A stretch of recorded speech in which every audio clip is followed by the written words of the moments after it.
আসসালামু আলাইকুম। বাংলাদেশ ৩৬০ আউলিয়ার দেশ বা ৩৬০ অলিয়ার দেশ, এরকম একটা কথা আছে।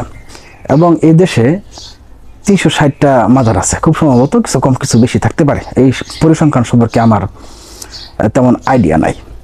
তো এই যে ৩৬০ আউলিয়ার দেশ, ৩৬০ মাজার বা তার কম বেশি, এই প্রত্যেকটা মাজার না হলেও অধিকাংশ মাজারকে কেন্দ্র করে কিন্তু আমাদের দেশে বিশাল একটা বাণিজ্য আছে, একটা ব্যবসা আছে। তার কারণ মানুষ আল্লাহর ইবাদত করতে চায় না, মানুষ নামাজ পড়তে চায় না, মানুষ তাহাজ্জুদ পড়তে চায় না। তারা সহজ পথ চায়, একদম সহজ পথ। তারা চায় কেউ আমার জন্য কিছু করে দিক, কেউ আমাকে আমার বিপদ থেকে উদ্ধার করে দিক, সে সহজে চায়। আর এই যে চাওয়াটা, এই চাওয়ার পেছনে ইন্ধন যোগায় কিছু প্রকৃতিগত শয়তান, যারা এই সুযোগের অপেক্ষায় থাকে যে কারা বিভ্রান্তিতে আছে, কারা বিপদগ্রস্ত অবস্থায় আছে। এবং তারা বিভিন্ন ধরনের মুখরোচক বয়ান মাঠে ছাড়ে, মানুষকে স্বপ্ন দেখায়, মানুষকে আশা জাগায়, মানুষের ভিতরে মিথ্যা লালসার জন্ম দিয়া তাদের দিকে নিয়ে আসে। এইভাবে তারা মানুষকে বিভ্রান্ত করে। এটা আজকের নতুন অত্যন্ত প্রাচীন একটা পরিস্থিতি। তাহলে এখন বিষয়টা হচ্ছে যে এই যে মাজার কাছে চাওয়া বা পীরের কাছে চাওয়ার যে সহজ পন্থা, এই সহজ পন্থাকে আল্লাহ তাআলা অ্যালাউ করছেন, বা যারা এটা অ্যাপ্লাই করে তারা এটা কই পাইছে? বা আল্লাহ তাআলা এই যে চাওয়ার যে বিষয়টা, যে মানুষ মাঝারে যায় চায়। ওই দিন দেখলাম এক খুব নিকৃষ্ট রকমের ভণ্ড মাঝারে যায়, ওই যে কবরের মধ্যে শায়িত যে মৃত ব্যক্তি, যার কোনো হাড়গুড়ের অস্তিত্ব আছে কিনা সন্দেহ আছে, সেখানে যায় সে বলতেছে যে বাবা তুমি, তার সাথে আরেক ছাগল নিয়ে গেছে, মানে পানাহা চাইতেছে, তার বিপদগ্রস্ত অবস্থার কাছে আসছে, সে সহযোগিতা চাইছে, দোয়া চাইতেছে। মুরিদ তার পীরের কাছে দোয়া চাইতেছে, সে সমস্যায় নিবেদিত হয়েছে, পীর যেন তাকে দোয়া করে দেয় এই বিপদ থেকে উদ্ধারের জন্য।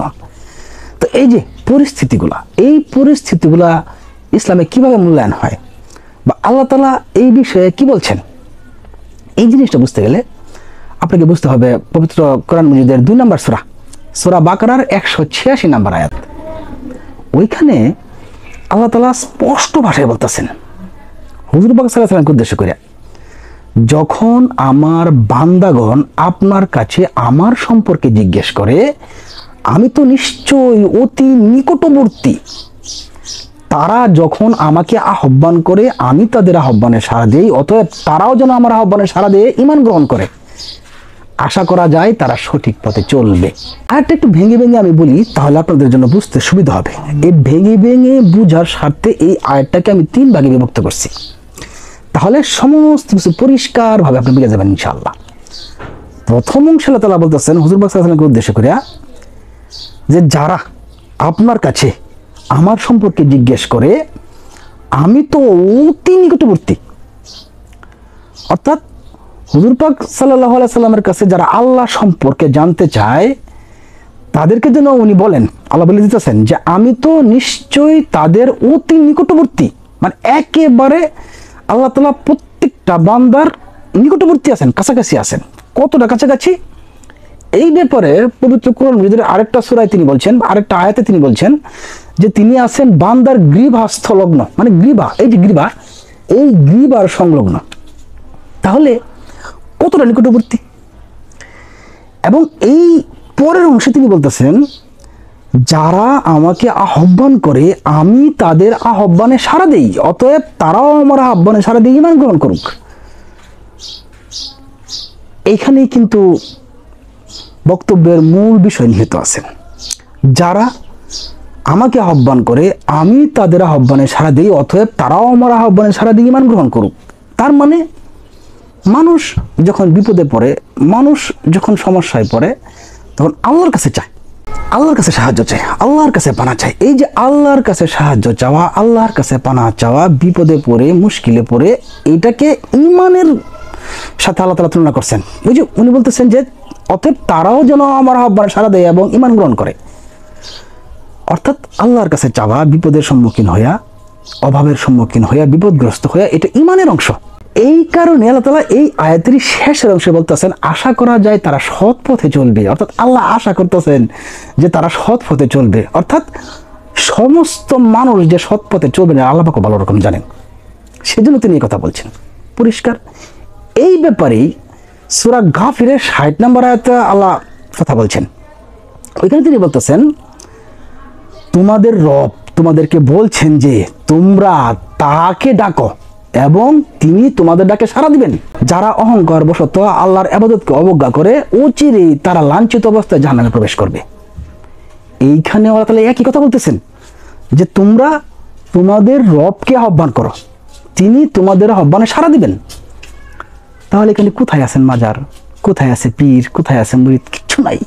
আল্লাহ বারবার সরাসরি বলতেছেন আমাদেরকে যে আমরা যেন সরাসরি তাকে আহ্বান করি, এবং এই আহ্বান করার শিক্ষা দেওয়ার পাশাপাশি উনি আগের আয়াতের মতো এই আয়াতেও সতর্ক করছেন যে যারা অহংকার বশত আমার ইবাদতকে অবজ্ঞা করে অচিরেই তারা লাঞ্ছিত অবস্থায় জাহান্নামে প্রবেশ করে। এই যে অহংকার বশত কথা আল্লাহ তাআলা বলছে না, এটা কিন্তু আমাদের প্রেক্ষাপটের সাথে মিলা যায়।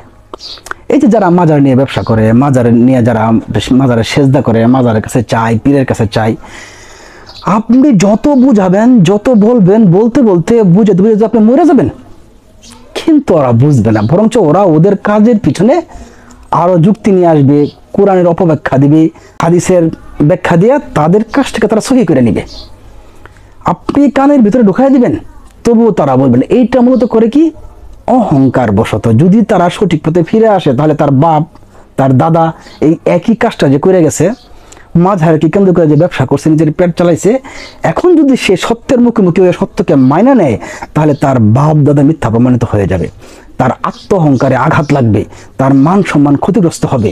এই যে অহংকার বোধ, এই অহংকার বোধের কারণে সে সঠিক পথে চাইলেও সে আসতে পারবে না, তার হাতে পায়ে অদৃশ্য বেরি শেকল পড়ে গেছে। এবং এটাকেই সম্ভবত আল্লাহ তাআলা অহংকার হিসেবে উল্লেখ করছেন যে যারা অহংকার বশত আল্লাহর ইবাদতকে অবজ্ঞা করবে অচিরেই তারা লাঞ্ছিত অবস্থায় জাহান্নামে প্রবেশ করবে। যদি আল্লাহকে আপনি সরাসরি না ডাকেন, যদি আপনি কারো মাধ্যমে যান, যদি আপনি মাঝহারে যান, যদি কোনো পীর ধরেন, তাহলে কিন্তু আপনি আল্লাহর এই ইবাদতকে অবজ্ঞা করলেন। এবং এই যে অবজ্ঞা আপনি করতেছেন ধোঁকায় পড়ে, আপনি কিন্তু ধরা খাবেন, নিশ্চিতভাবে ধরা খাবেন।